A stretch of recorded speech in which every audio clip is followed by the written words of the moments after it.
শালার মেজাজটাই বিগড়ে গেছে। কখন যে একটা ম্যাসাকার ঘটিয়ে ফেলবো গড নোস।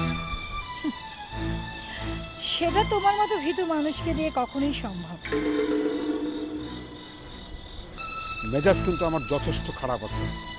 এখন গরম আগুনের মধ্যে ঘি ঢালার চেষ্টা করো না প্লিজ। কি না আমার মেজাজ, তার আবার আগুন। এই পর্যন্ত কি করতে পেরেছো তুমি এই ফ্যামিলিতে? What do you mean? সামান্য একটা কাজ দিয়েছিলাম, সেটা পর্যন্ত তুমি করতে পারোনি। রাহুলকে এই ফ্যামিলিতে গেলাবে, সেটাও তোমার পক্ষে সম্ভব হয়নি। Shammi, take time, take time. প্রতিটি জিনিসের জন্য পর্যাপ্ত সময়ের দরকার আছে। আর কত সময় দরকার? এই সময় সময় করে তো কম দিন গেল না।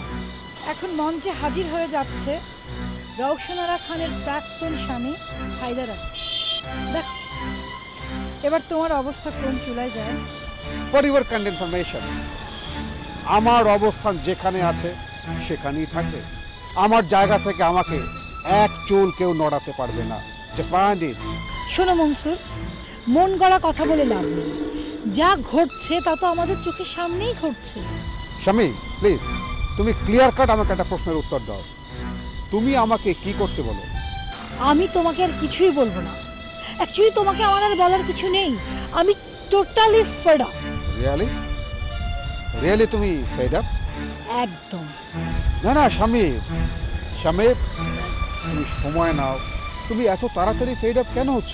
আচ্ছা তুমি তুমি আমি আমরা তুমি আমার উপর আস্থা রাখতে পারছো না? প্লিজ তুমি এত তাড়াতাড়ি ফেড আপ হও না মাই সুইটহার্ট, প্লিজ। উফ, একদম ফাজলামি করবে না। তোমার এই ফাজলামি না আমি বহুদিন ধরে দেখে আসছি, আর ভাল লাগে না। Shammi, Shammi please please. উফ, কোনো ন্যাকামি করবে না। পুরুষ মানুষের এই ন্যাকামি দেখলে না আমার শরীর একেবারে জ্বলে যায়। এই যে আমি তোমাকে কথা দিচ্ছি, জাস্ট কয়েকটা দিন তুমি ওয়েট করো। তুমি দেখো যে আমি কিভাবে দাবার চাল ওলট পালট করে দিই। এই মুখ না থাকলে তোমার যে কি হতো। এই মুখ দিয়েই হাতি ঘোড়া সবকিছু মেরে একেবারে অস্থির করে ফেলে। আমি এই ভয়টাই পেয়েছিলাম রওশন। তুই যে এমন একটা কাণ্ড ঘটিয়ে আসবি আমি আগেই ভেবেছিলাম। মা, মা আমার কোনো দোষ নেই। হায়দার হায়দার এমনভাবে ঝগড়াটা বাঁধালো যে। কিন্তু আমার জানা মতে হায়দার তো ঝগড়া করার মতো ছিল না। তার মানে তুমি বলতে চাইছো আমি ইচ্ছে করে ওর সঙ্গে ঝামেলা বাঁধিয়েছি? সেটা যদি করেও থাকিস তাতে অবাক হওয়ার কিছু থাকবে না। তোর এই আচরণের কারণে হায়দার আজ অনেক দূরে। মা, বাস্তবতাকে মেনে নিতে চেষ্টা কর রওশন। চিৎকার করে কোনো লাভ নেই। যা সত্যি আমি সেটাই বলছি। আমি হায়দারকে ভালোবাসতাম মা। ভালোবাসা যে কখনো কখনো গলার কাঁটা হয়ে দাঁড়ায় সেটা তোদের সম্পর্কেই প্রমাণ হয়ে যায়। না মা, হায়দার যেটা করেছে এটা ঠিক করেনি। ও অনেক বড় অন্যায় করেছে মা। হায়দার একজন পিতা হিসেবে ওর কর্তব্য পালন করেছে, সেজন্য ওকে দোষ দেওয়া যায় না। কিসের কর্তব্য? যে বাপ তার স্ত্রী ও সন্তানকে ফেলে চলে যেতে পারে? হাসালি। দেখ রওশন, আমার মনে হচ্ছে তুই অতীত ভুলে গিয়েছিস। হায়দার কিন্তু খুব ভালো মনেই তোকে গ্রহণ করেছিল, আর সংসারটাও চলছিল খুব টিপটপ সুন্দর। তুই যদি মাঝখানে ঝামেলা না করতিস তাহলে। পা মা, তোমার কাছে এই জীবনে আমার সব দোষগুলোই চোখে পড়ছে না? আর হায়দার ধোয়া তুলসী পাতা। আচ্ছা তুই কি ভেবেছিলি বলতো? একজন পুরুষকে বিয়ে করে তাকে বোকা বানিয়ে রাখবি, মানসিক অত্যাচার করবি, আর সেই সব ভুলে তোর সঙ্গে সংসার করবে? চরিত্রবান পুরুষেরা সেটাই করে মা। চরিত্রবান বলতে তুই কি বোঝাচ্ছিস আমি জানি না, কিন্তু হায়দার যেটা করেছে আমার মনে হয় তাতে কোনো ভুল নেই। তোদের শান্তি দিতে ও দূরে সরে গেছে, আর একটা বিয়ে করেছে। আফটার অল ওরও তো একটা জীবন আছে, তাই না? মা, এখন কষ্ট পেয়ে কি লাভ বল? তাতে কি সবকিছুর সমাধান হবে? ও ও কখনোই রিজিয়াকে ভুলতে পারেনি মা। দেখ, রিজিয়া ছিল ওর প্রথম প্রেম। মানুষ কখনো তার প্রথম প্রেম ভুলতে পারে না, কিন্তু তুই এই ব্যাপারটা নিয়ে ওর সঙ্গে যেরকম কথা কাটাকাটি করেছিস, কথা শুনিয়েছিস, দুর্ব্যবহার করেছিস, সেটা তোর উচিত হয়নি। মা, আমি একটু একা থাকতে চাই, তুমি এখন যাও।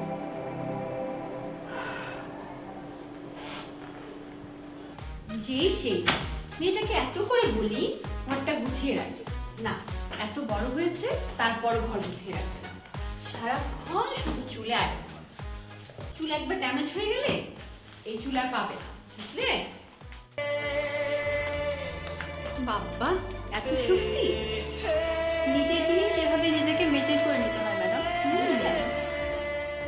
হ্যালো দোস্ত, আহা আমি তো তোদেরকে কতবার বলেছি তোরা যদি রাজি থাকিস আই উইল ডেফিনেটলি গো। এখন তোরা ডিসাইড কর কোথায় যাবি। জেসির বয়ফ্রেন্ড? No please please no. আচ্ছা আমি তোদের কতবার বলেছি I have none. No no no, I will never tell a lie. ঠিক আছে, ওকে তাহলে রাখছি, ওকে বাই। আচ্ছা দুষ্টুটা কি মেল নাকি ফিমেল? ভাবি ইউ আর এ গ্রেট ফুল। আমি কিন্তু একটু আগে ফ্রেন্ডকে বললাম না আই হ্যাভ নান, এর মানে হচ্ছে যে আমার কারোর সাথে কোনো রিলেশনশিপ নেই, আমার কোনো বয়ফ্রেন্ড নেই। আচ্ছা পাগলেও তো কথা বিশ্বাস করবে না ননদিনী। শোনো, আমার এই সুন্দরী ননদিনী যে কিনা এত লাবণ্যময়ী, ইউনিভার্সিটিতে পড়ে, তার এই টানা টানা চোখ, মুক্ত দানার মতো দাঁত, কমলার মতো হাসি, সব কিছু মিলিয়ে কে বিশ্বাস করবে তার এখনো কেউ জোটেনি? ভাবি তুমি না একটা পাগল জানো। তাই বুঝি? আমি কেন পাগল ভাবো? পাগল হবে তো এই দুনিয়ার সব রাজপুত্ররা, তখন তারা শুধু তোমার রূপে বিভোর হয়ে গাইবে, তুমি সুন্দর তাই চেয়ে থাকি প্রিয়, সে কি মোর অপরাধ। আচ্ছা ভাবি তোমার কি হয়েছে বলো তো? কিছুই হয়নি। Sinking pinking drinking water, Ekadashi does not know, বুঝলে? ডুব দিয়ে পানি খাও, একাদশীর বাপেও জানে না, তাই নয় কি? আচ্ছা ভাবি তুমি কি সত্যি আমাকে এরকম মনে করো বলো তো? আচ্ছা আমি আমার লাইফের কোন ব্যাপারটা তোমার সাথে শেয়ার করিনি? শোনো লক্ষ্মী ননদিনী, কাউকে যদি ভালো লেগে যায় তাহলে আর দেরি করো না, তাড়াতাড়ি তাকে জব্দ করে ফেলো। আচ্ছা ভাবি তুমি জানো তুমি অনেক বেড়ে গেছো, এবার ভাইয়া বাড়িতে আসুক, আমি বলবো তোমার যেন লাগামটা টেনে ধরে। কি তবে রে, দাঁড়া তোকে দেখাচ্ছি মজা।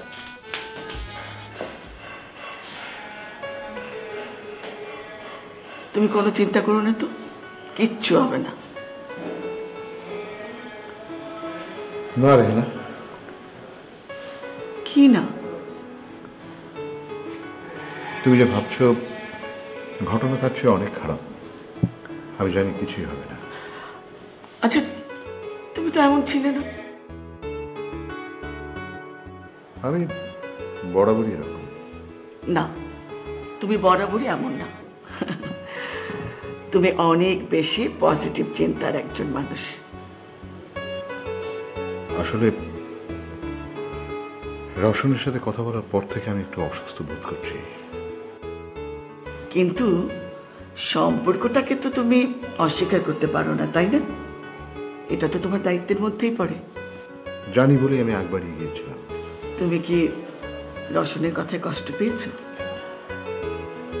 না রে হ্যাঁ, আমি রওশনের কথায় আগেও কখনো কষ্ট পাইনি, এখনো কষ্ট পাই না। পৃথিবীতে কিছু মানুষ আছে যাদের কথায় কখনো রিয়াক্ট করতে নেই। রওশন, রিজিয়া, ওরা সব সেই প্রকৃতির মানুষ। শোনো, আমি কিন্তু তোমার উপর খুব খুশি হয়েছি। কেন? রওশনের সাথে দেখা করতে গিয়েছিলাম সেজন্য? তাহলে তুমি পিতৃত্ব ভুলোনি সেই জন্য। সেটা কোনো ব্যাপার না রে না। আমি অনেক বেশি খুশি হতাম যদি দেখতাম রওশন এবং রিজিয়া আমার কথার কোনো মূল্যায়ন করছে। সেটা যখন আগে ঘটেনি, এখন ঘটবে এমন আশা করাটা ছেলে মানুষই নয়। হয়তো। আচ্ছা আচ্ছা তুমি এত ফ্রাস্ট্রেটেড কেন বলো তো? তুমি বলো তো আমার কি হওয়া উচিত? আচ্ছা এই দেখো, যার সঙ্গে এত দিন সংসার করলে তাকে চেনাটা কি তোমার ভুল হবে? চেনা, হ্যাঁ ঠিক বলেছ, চেনা। আমরা একে অপরকে চিনি, অথবা বলতে পারো একজন মানুষ কখনোই আরেকজন মানুষের চেনা নয়। এটা তো একেবারেই দার্শনিকতা। রেহানা, পৃথিবী সবসময় তার নিজের নিয়মে চলে, এখানে কেউ কারো চেনা নয়। ভুল বললে। তাহলে তুমি শুধরে দাও। আসলে শুধরে দেওয়ার আমি তো কেউ নই হায়দার, তবে এটুকু বলতে পারি, মানুষ হিসেবে মানুষের দায় দায়িত্বগুলো পালন করা উচিত। বাকিটা উপরওয়ালার হাতে।